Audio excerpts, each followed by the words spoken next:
नमस्कार दोस्तों। रोचक कहानियों की श्रृंखला में आज सुनेंगे वरिष्ठ लेखिका प्रतिभा सक्सेना जी की कहानी पति भ्रम। तो आइए सुनते हैं कहानी।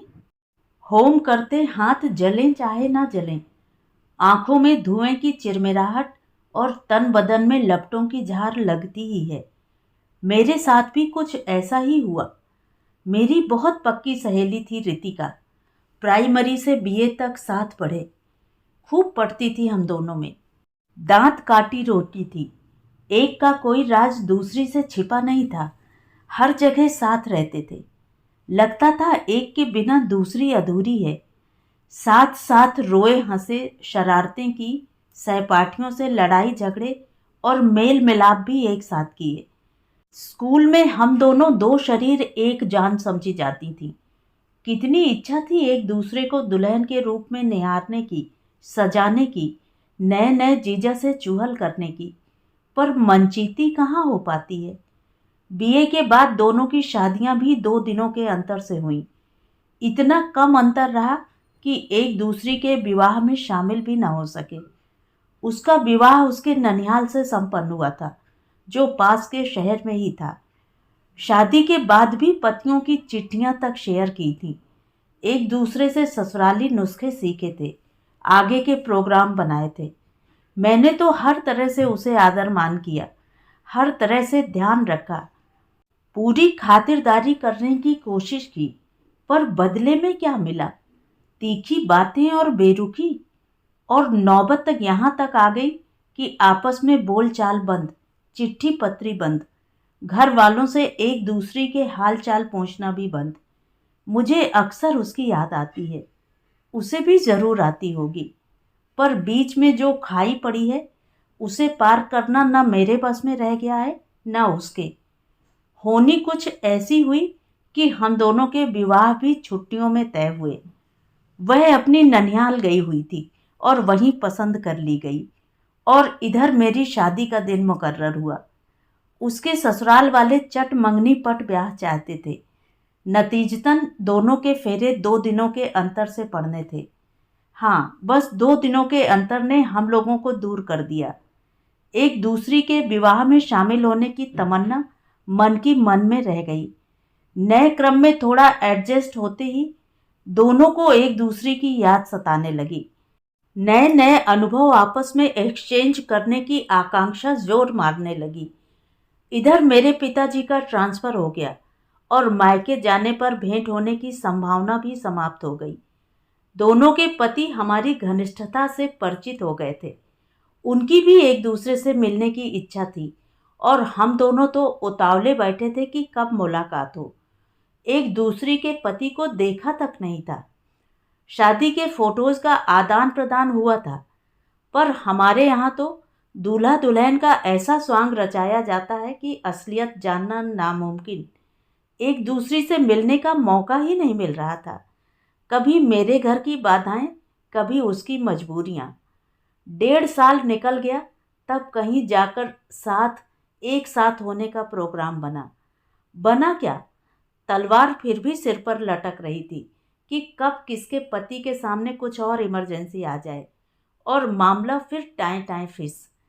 इसीलिए कहीं दूर का नहीं, पास ही आगरे जाने का 2 दिन का कार्यक्रम बनाया। तय किया कि दोनों ट्रेन से टुंडला पहुंचेंगे और वहां से टैक्सी लेकर सीधे आगरे।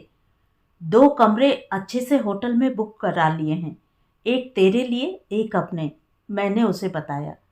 लेकिन मेरे वाले तो इसी हफ्ते सिंगापुर जा रहे हैं, पता नहीं शुक्रवार तक लौट पाए या नहीं। अरे मेरे तो मद्रास चले गए हैं, पर मैंने कह दिया है बृहस्पतिवार तक तुम्हें लौट आना है। तू भी कह दे, ये प्रोग्राम बिगड़ा तो शायद कभी न बन पाए। हाँ, मैं भी कहूँगी, पक्के तौर पर कहूँगी।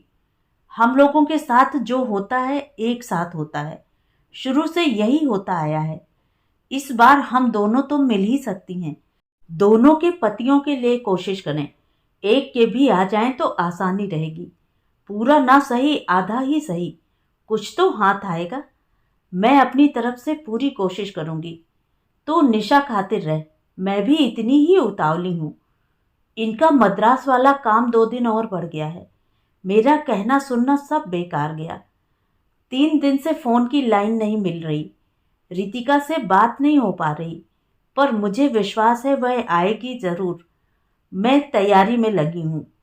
मेरी ट्रेन आधे घंटे पहले पहुँचती थी, सो स्टेशन पर उसकी प्रतीक्षा कर रही थी।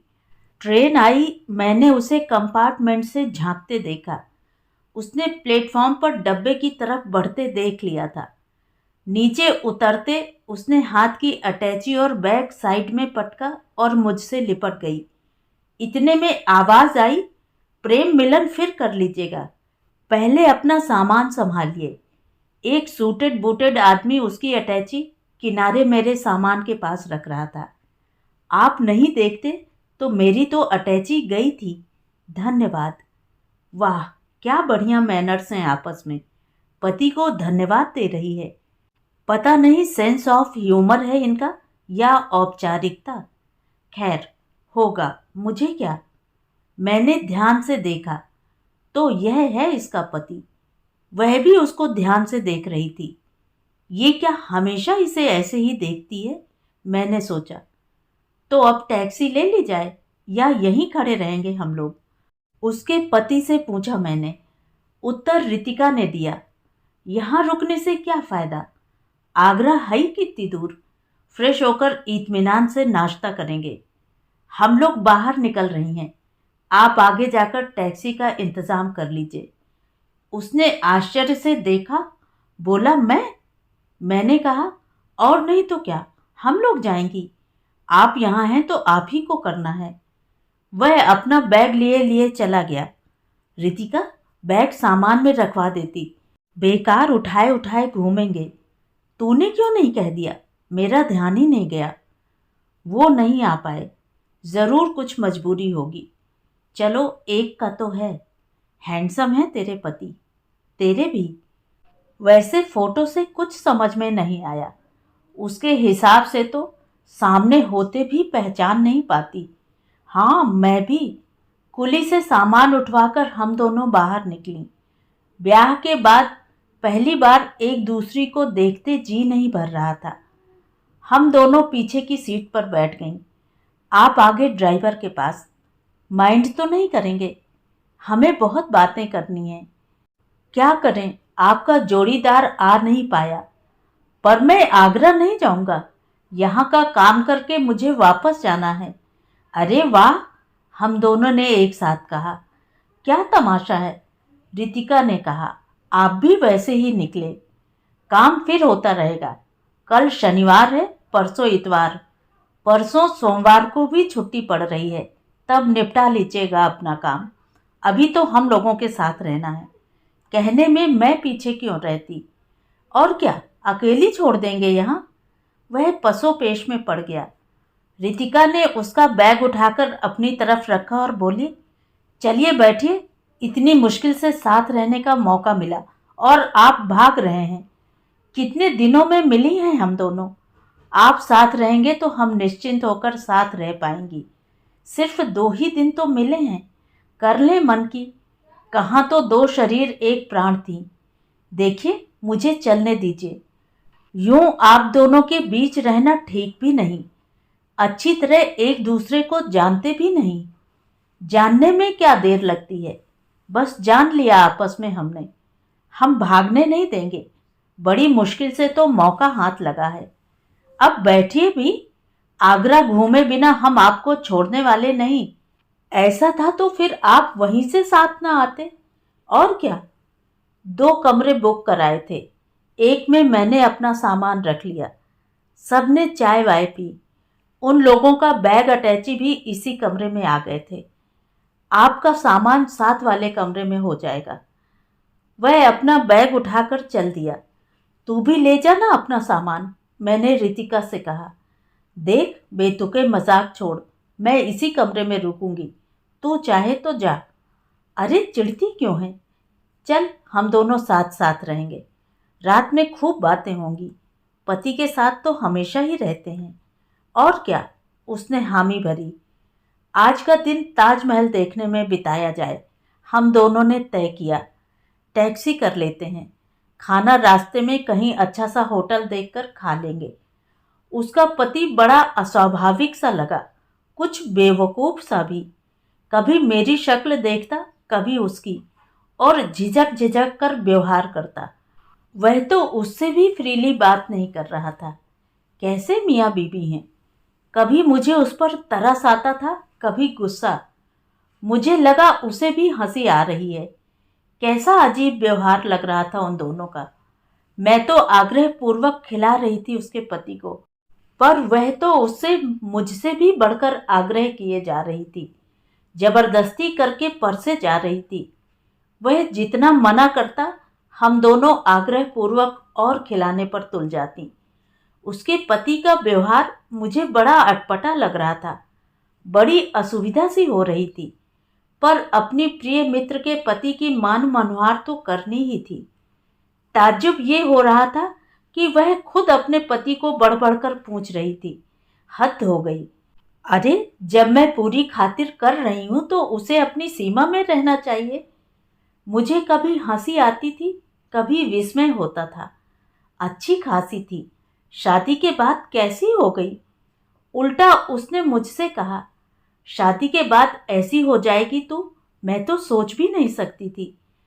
अरे, जब मैं उन्हें इतने आग्रह से खिला रही हूं तो तू काहे को और पीछे पड़ी जा रही है। तेरा ही अधिकार है, मैं पूछ भी नहीं सकती। और हम दोनों ने जिद ही जिद में ढेर सा खाना उसको परस दिया। वह ना ना करता रहा, पर रितिका के मुंह से एक बार भी नहीं फूटा कि अब उसे मत परस। थोड़ा सा बचा था, उसे हम दोनों ने खा लिया। एक बार होता तो भी ठीक है चलो, पर हर बार वही सब। चाहे उसकी प्लेट में जूठा बचकर फिक जाए और हम दोनों भूखे रह जाएं, पर वह उसे भर भर कर परोसती जाएगी। इतनी भी क्या फॉर्मेलिटी। मैंने कभी रितिका को उसका सामान निकाल कर देते नहीं देखा। उसकी अटैची में क्या क्या है, रितिका को शायद पता भी नहीं होगा। अपने आप अपनी सारी चीजें धरता उठाता है। और अजीब बात, रितिका कभी उससे कुछ लाने को नहीं कहती, खुद ले आती है। एकाध बार उसने पेमेंट करने का उपक्रम किया तो मैं आपत्ति करूं इसके पहले ही रितिका ने उसे मना करते हुए खुद पेमेंट कर दिया। कैसी हो गई है, सारे पैसे अपने चार्ज में रखती है, उसे गिन गिन कर देती होगी। बहुत परेशान हो गई तो दूसरी शाम मेरे मुंह से निकल गया, तुम दोनों में तालमेल तो अच्छा है ना। मैं तुझे कैसे समझाऊं, मुझे तो तुम दोनों के बारे में लगता है। इनके साथ तू इंटीमेट भी नहीं हो पाई। तेरा ख्याल है शादी के बाद मैं बिल्कुल बेशर्मी लाद लूं। इतने में वह आ गया। हम लोग दूसरी बात करने लगे। मुझे क्या करना है, मैंने सोचा, पर वह तो मेरी पक्की दोस्त है, खुलकर बात तो कर ही सकती हूँ। उसके साथ तुझे देखकर लगता है जैसे किराए का पति ले आई हो। मैं क्यों किराए का लाऊंगी, मेरा अपना पति है। तू क्या मंगने का ले आई है। मुझे ऐसा मजाक बिल्कुल पसंद नहीं। मैं तो तेरी वजह से झेले जा रही हूँ। झेल तू रही है कि मैं। ऐसा पेटू बना रखा है उसे, फिर भी खिलाने पर तुली रहती है। मैं कि तू। मैं सोचती हूँ ये खिला रही है तो मैं क्यों पीछे रहूं। मेरी तरफ से और खा लें, सारा खा डालें। मुझे क्या करना, तू खुद ध्यान रख अपने पति का। अपने का ध्यान मैं रख लूंगी, यहाँ तो तेरा है, तू संभाल। मैं तो हैरान हो रही हूँ देख देख कर। मेरा काहे का होता, तू लाई है अपने साथ, तोहमत मत लगा। झूठी कहीं की। उसका बैग रखकर तूने खींचकर बैठा लिया। मैं तो तेरा समझकर खातिर कर रही थी। चाहे जैसा हो, है तो तेरा पति। ट्रेन से देखा था मैंने, बराबर से साथ खड़ा किए थी, जैसे अपना खसम हो। मेरा ध्यान तो तुझ पर लगा था। बराबर में कौन खड़ा है मुझे क्या पता। तू ही तो खींचकर जबरदस्ती पकड़ लाई। चल हट, ऐसा लीचड़ पेटू मेरा पति क्यों होने लगा। तू ही उसे ठूस ठूस कर खिला रही थी। मुझे तो देख देख कर कोफ्त हो रही थी कि इसमें तो शादी के बाद शर्म हया कुछ बची ही नहीं। मैं तो तेरा पति समझकर हर तरह से खातिर कर रही थी। चाहे जैसा हो, है तो तेरा पति, यही सोचा मैंने। बस बस, जुबान संभाल कर बोल। तू जुबान संभाल अपनी। ऐसे आदमी को मेरा पति कैसे समझा तूने? बस खबरदार, तेरा सामान वह सहेज रहा था जैसे तेरा अपना पति हो, और इल्जाम मुझ पर। ट्रेन से देखा था मैंने, बराबर से साथ खड़ा किए थी जैसे तेरा खसम हो। हम दोनों में तू मैं होने लगी, एक दूसरी को कहनी अनकहनी सब कह डाली।